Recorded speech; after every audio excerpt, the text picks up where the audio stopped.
يا جماعة السلام عليكم ورحمة الله وبركاته. أي رفني كأكون عملي ما نسلا أكون كقولوا يا جماعة رجعتني فيديو جولني كينيا جتشورا وانجر يمني كيستي قد أنا أجرن إجا كيسني لا لارتني متي أرجع تاني متي أكبر يعني قاعدة كيسني أيرودن وانتن تاجبو يعني فكينيا قافة جولي ركتن جولي كينيا إيسا جولين ديميناتي بكنتان ديمينا قافة ديمتن مؤدبت يرجتي قرسيتو نغانو بيتا حتى بوليين كيوتا يجتشو ترو كيوتا سنغو garuu gaafa ni deemi wanna tokko ta'e jedhee namni keenya mootummaa kana nu gedhee jedha yeroo danu mootummaa kana imata yaani kanarratti borii waan yamaniini ijoollee keenya goote silaalaa waan ijoolleen keenya godhanis immoo ilaalaa jechuudha ijoolleen keenya hidhatanii akka nama lola jechuudha lola loluudhaa deemaa jiruutti kun akkatti idatti waan argitanii jira rabbi sana subhanallah hidhatanii jechuudha maallaqa kan ilaa akka kana hin jedhamne jechuudha maadiri eessa baajiraatu hojjetanii fidan sana yeroo tokko bar oromummaa dhuma kana si jibbisiisa afaanuma kana illee dubbachuu wallahi laazim maallaqa sana bira taa'anii jechuudha akkatti qawwee ol dhukaasaa viidiyoo waraaban harraan kana kunoo gudii jira argatan miskiina meeqatu jirammoo jechuudha kan nagayaadhaan jechuudha yoominna qeesuudii qaqqaba jedhaa dalagachuu jiru jara kanattillee riskii cufanii jechuudha jara kanattillee riskii cufanii uummanni quufti jechuudha akkatti mataa ba'ee suni waan najari godhan ilaalaa ija keessanii ummata adabadhaa yaa jiran la adabadhaa ta'a وي بسم الله الرحمن الرحيم متانو نياتاني بسم الله ومتا كان وجينين كلك أمني قويا غافة جرمي نمان غافة جرقوبتان غافة جردوان قلبي استجاب كان هاجة تهدتمتو يبقو تهدتمتو نم توقع نمسي جلال أقوانجو نم توقع نمني كلامك أقوانجو ستفتني هندي جرا ijoollee durbaa barka keewwatanii qawwee katti haadha ishee waa kana keessa tokkosaa obbarka keewwatanii kan nama sodaachisu kana jechuudha wallahi laazim akkasitti viidiyoo waraabatan duraanii yamanii ajjeesan dhiisaa yaa boleeyyan maaliif ajjeeftan gaafuma sana silaalaabii feemisoonii keenya jechuudha wanuma sirraa qabnu gaafa waa badee qofa wa'ii badee ka'ee haasa'uudha gaafuma sana silaa ijoollee biraatii dhufamee of eeggannoon kennamee fi ijoollee donqoroo waa tokko golaacaa kan wanta tokko jechuudha haala ofiisaatii cattee hadhareef mana keessaa gadi ba'e malee akkaataa jireenya biyya namaa kana kan hin beekne jira jechuudha kanaafuu isatti immoo wanni kun jireenya akka kanaa kun waan araadummaa wa'ii waan bakkaantinii wa'ii itti fakkaata silaa jechuudha waamamanii ijoolleen akkasitti walitti waamamanii obboleeyyan akkana godhaa adabadhaa sibiilan baadhatinaa hin hidhatinaa eessa deemaa jirtan amma jamara adabadhaa ka darbeera ka ajjeesi sun hidhamee miti isin immoo warri jirtan adabadhaa jedhamee akkatti dhaamsi godhamaa fi jechuudha nam tokko namni waa xiixan jiru us jedhanii tamee jiraatti zippii godhatanii jechuudha taa'anii ammaan tana yamaniin dhayxee tokkoon sharaa sana itti gubdee haadha si bagatti gubde wallahi bagatti gubde loluu barbaadanii garaa lolaa ummata akkatti jechuudha ummata Oromoo fixuu jiru kana garaatii lolaa sanan feetu immoo galii haadha keetiif abbaa kan keetii jechuudha hojjedhuu dalagii fiitii wajjiniin jiraadhu ofii keetiifis of jijjiirtaa dhuguma biyyi meejo wama yamanii sana keessa jiru laalaa nama kana subhanallah namni biyya Itoophiyaa tafeeraa hin jettu jechuudha maan dhugumatti beeluma addii kanaatu buute biyya Itoophiyaatti moonumata ofitti buusuu jira wallahi beelumti tokko yoon jiru ka biyya jiru nyaatee dhugee akka ajaa'iba bashannanuu jiran mee ijoollee dargaggeessaa ka biyya jiru laalaa mee ijoollee durbaa ilaalime ka biyya arabaa jirtu jechuudha uffatanii abayaa kan mee tiktookuma kanarraa yeroon galu maashaallah ijoollee biyyaa kan wallahi abayaa jarri uffatan guddii jarri uffatan jawaala jarri qabatan wallahi laazim si qaanfachiisa jechuudha ati ka biyya arabaa jirtu kun jawaala caccabduu kana qabattee uffata gaarii tokko uffattee hin beektu jechuudha garuu birrii jeetti birrii miga nyaataa arta wanni tokko ka biyya jiran bashannanii ni jiran kanuma keessaa maashaallah gaarii jirra bareedduu jirra jechuun beekan afaan jira garuu jechuudha uummanni keenya akka kanatti jiru kuni arraantana jechuudha jireenya akka sana ni'imaa rabbii ofirratti wallaalee akka waan bakka marra wanti tokko nyaanni dhugaatiin dhibee marra yaanii beellinni qawuxiin isaa namatti dhufeetti biyya namaatti gaman. Gaafa biyya namaa gaman immoo aadimoo mushkila biyya namaa namoota hin deeman jira miti dhiiraa miti dubartiin iyyuu kunoo deemnee dalagachuu jirra. Seeraan namni deemee adabatee otuu wallaahi jedhan lammii Yamanii kun jedhan gaarummaa irraa jedhan gaarummaa ajaa'ibaa kana qaban jedhan waan namni nyaatee quufuun se'anu jedhan uummata akka kanaatii jechuudha garaa jira argatanu dhaqanii sharaa kana achitti godhatanii jechuudha jarri caatii qibaatanii birrii kana iddee jarri fudhan hin beektu birrii asii kaanii akkasitti sallafsiisanii jechuudha ta'anii viidiyoo raabanii maal jedhanii Yamanii gubattee jechuudha akkasitti kun hojii sharaa sanallee irratti gubdee biyya ofii keessa ari'uu jirti jechuudha. Gaafa nagayaa galaa qodaa keessan sassaabadhaatii galaa haadha keessanii abbaa keessan gargaaraa. Yoo galuun isin tollee immoo adeemaa tawakkaladhaatii adeemaa eddee deemuu kaatan dhaqaa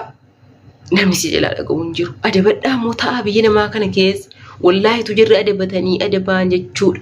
ta'aniitii. Hama biyya keenya keessa jechuudha sarraatinyaa meeqaatamatu biyya keenya keessa dhufa. Wallaahi biyya keenya keessa jechuudha yeroo keessumatti yeroo bunaa yeroo akkasii jechuudha namoota fakkeenyaaf biyya midhaan jiru keessattis biyya kam keessa iyyuu jechuudha fakkeenyaaf yeroo wayii jira yaani walka keessa deddeemamee hojjetama qaanyiin qabu jechuudha wal keessa deemee iyyuu namni akkatti hojjetamee fayyadamee jedhaara jechuudha garuu kun immoo jechuudha biyya namaa kana keessa biyya Yamanii sana keessattis jechuun anko wajjin hin dhibu abadan dhibeen dhibu wajjin birrii isaatillee xiqqishoo ta'a malee abbaan adabatee amma gaafa rabbiin rizqii jira biddeena jira baasii fi naannichi keessaa deemuutti adabatee tukkaata takkaratee hojjete jechuudha zanaa godhee dalagaa kana dalagatee afaan nagaadhaan jira wajjiniin nagayaan deema kunoo la mushaakiluma barbaada hin dhaqanitti mushaakka biyya jiru mushaakila barbaada bismillah dafqa ofii nyaachuun jaallatan bar waan namaa kana barbaadan duraanii yaa jarana dhiisaatu jedhamu jarri kamiruma hojjetanii kamiruma naqanii jechuudha taati oo dalagatanii nyaachuu taati yaani duudatti akkasana utuu jarri baatanii fiiganuu nama meeqaatama dhabne Yamanii kana keessatti gara lubbuu nama kuma meeqaatu ba'ee jaajamaa kana hundayyuu uummanni Yamanii kun uummata miskiina. Otoo harkaa nyaatan otoo harkaa dhuganuu deebi'anitti deebi'an naa meeqa ajjeesan Yamanii ijoolleen keenya naa meeqa hidhanii awwaalchisanii birrii irraa buufatan harraan tana jechuudha akkasitti mee iddee kam jiraa lixaniire gara jirtu subhaanallah waa Oromootti yeroo ka'e immoo wallaahi subhaana rabbi yaa rabbi na jaanu ba'aasika kiidoo qabdaa ilaahi wallaahi si sodaachisa baraa kiristuma Oromoo kanatti yeroo waa dhufe gara hundaanitti dhufa bara gara hunda kanaan barriitti dhadhaala kana godhe laal Somaaleen jedhan liyyuu ayiliimu maal ka jedhan liyyuu ayiliimu maal jedhan wallahi akka wali qalbii na cabe sila mucaa wayi yaani Jamaal jedhama saa Jamaal mucaa jedhamu sana yaani nama guddayyuu illeedha isa tokkasitti immoo jira jechuudha sunillee akka sanaan argeetti lola bantee jedhan hayyee Arsii keessaa akkasi Walloo keessaa akkasi iddee hundaan jechuudha sabaa halkeerii jedhanii bakka jiran tarii walii galaniituma Oromoo kana dhabama goonaa jedhanii karoorfatan ta'een beeknu akka godhan Yamaniin kunillee ka dura teessu jechuudha amma nutti kaade ka Yamanii an wallaahi badii kana ofii kiyya mee ilaala assabaati obboleeyyanuma keenyatu balleessani dhiisaa jennaan kan hin dhageenye dhaqanii bar alaabaa jiraa gubanii bar keessa jiraataa nyaata jiraa harkaa fudhatanii nyaata alaabaa jiraa gubanii bar haadha isaa wala galata ofii balleessanii ka'anii jechuudha badii namatti muruu waa tokko faayidaa hin qabu abadan mii obboleeyyan akkam goonamee mi rabbii jedhaati ummata mataan zoore jechuudha namni akkatti jiraatu dhabee bar jira biraa biyya keessatti nama jiraachisan waliin jiraachisan kana hunda keessaayyuu immoo walumaa fi of dadhabani malee alagaadhaan loluu hin danda'an. Namni jechuudha alagaan irraa afaan gadi qabu hin jiru. Uummanni keenya kun akkatti shabaabni haratee biyya namaa keessa ta'a. Yeroo orma akkatti jechuudha. Horii keenya nurraa fudhatee waan fedhe nu godhee walloo keessatti waan ta'u jiru argaa jirtanii. Jaarsa umuriin akkatti guddatu jechuudha. Ajjeesanii boorsaa akkatti fannisanii kan qalbii nama cabsu. Xuula umurii keetii kan si keessaa hin banne jechuudha laalaansaa. An keenya kun akkatti jechuudha. Mee ilaalaa rabbeedhaati viidiyoo sana. Viidiyoo Yamaniin goote. Namni tokkittiin Itoophiyaa keessa jira hin jettaa. Akka loonii kanatti jechuudha. Maali silaa ummatichi humti kun uummanni kun biyya jiraatii jechuudha. Biyya keenya keessaa mee ilaalaa nama meeqaa tamati ilmoon jalaa deemnaan rakkatee nama sangaa qotuuf dhabee lafa yakutuu kennatee minaa nama dhufteef qoodatee jechuudha argatee akkasitti jireenya isaa jiraata. Ilmoon kun akkasii jechuudha. Akkasitti jiraachuu jira. La ilaha illallah wallahi ummata Oromoo kanaa wajjiniin mataan nu banamee subhanallah maal goona ree alhamdulillah rabbil alamin waan rabbakkat godhe nu qalqeef hin beeynu maalumaaf alhamdulillah rabbil alamin bas wanni jedhan tokkittiin hin jiru ummata ajaa'ibaati bar ummata ajaa'ibaa kan itti naan hin dhageenye kan ofiin yaan kan moo kana keessaa waliin jaallan kan waliif hin adoonne waliif hin dhiine kan Oromoo moo jechuudha bismillah isaa wallahi gubanneerra wanni jennee haasofnus nuuf kaabadeera akkasii gaa jechuudha hundi keessaniyyuu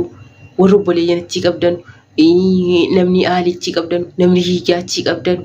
ba'aa galaa biyya keessan jedhaati gorsaa obboleeyyan keessan tiruu keessa ta'uu adeera keessa ta'uu eessuma keessa ta'uu waan fedhe ta'uu jechuudha obboleessa kiyya galii biyya keetti jiraadhu hojjedhu jiraadhu jedha. Achuma keessatti immoo bar wal qabanii dachee wal nyaachisan jedhanii. Wal qabanii wal tumanii wal ajjeesan jedhanii. Ilaa jechuudha. Hiriyyaas kanatti qabdanu dhaamsa kana dhaamaa fiiti galaa biyya keessanitti jedha akka jarri biyyatti galanu taasisaa. Uummata of dagate kana akka jarri biyyatti galanu godhaati biyya jiraatti galanii hajiraatan waadhaaf abbaa jaraa gargaaranii yommuu kun hin taaneef siida tawakkaltu alallaa jedhiiti duute kalaas lubbuun namaa silas numa duuti guyya tokko jiraatte tawakkaladhuuti kara suudii qaxxaamure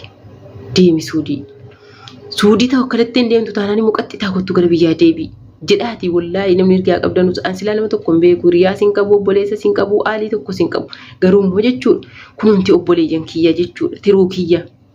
gaafa jarri dhibaman gaafa jarri waa ta'an qalbii si gubaa rakkina jiraaf irraa dhiiftee jechuun dandeessu jechuudha kanaaf malee yaani obboleessa tiruu wayyachi keessaa qabaadheef utuu hin taane garuu hundinuu tiruma keenya obboleeyyanuma keenya Oromoon hundinuu dhiiga tokko gaafa abbaan tokko miidhamu gaafa abbaan tokko waa ta'u qalbiin gubuu waan hin oolle jechuudha. Kanaaf akkasii obboleeyyan keessaniif hiriyyaa keessaniif dhaamsa bareedaa dhaamaaf hime. Nam tokko beektaa akka waan doodoo wayiiti sammuun jira akka waan haguugamee wayiiti jira akkasii sanaaf jechuudha. Gorsa bareedduu siisuutumaan taatti dawwalaati. Yaa obboleeyyan kiyya akkana godhi jedhaati gorsaa mee akka jarruuf dhagaan akka jarruuf baran yeroo jiraasin gubaa jiran jarri kun.